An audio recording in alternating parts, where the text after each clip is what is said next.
posible manong may pinaplanong mas malaki operasyon ang Ozamis Group na hinihinalang nasa likod ng magkasunod pang hold up sa dalawang remittance center sa Cavite kahapon.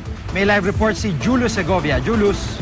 Jiggy, magkakaibang tao pero mula raw sa isang grupo ang humold up sa dalawang remittance center sa Bacoor, Cavite kahapon.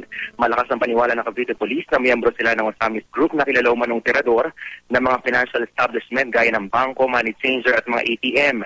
Iisa raw kasi ang estilo ng mga kawatan. Sa parehong CCTV video, aakalain mong customers lang din ang mga suspect. Pagdeklara ng hold up, agad lilimasin ang laman ng kaha. May nag-aabang naman ng motorsiklong nagsisilbing getaway vehicle sa labas ng establishmento. Estilo rin daw ng Ozamis Group ang magkasunod na pag-atake sa dalawa o higit pang establishmento para ma-divert ang atensyon ng pulisya.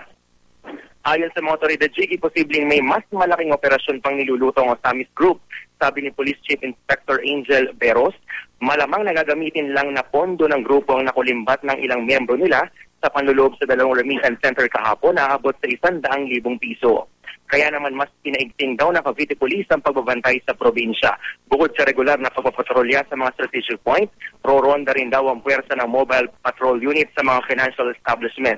Samantala, Jiggy, positibong kinilala ng kahera at gwardya ng naunang niloobang remittance center ang dalawang lalaking naaresto sa follow-up operations sa mga pulis kahapon din.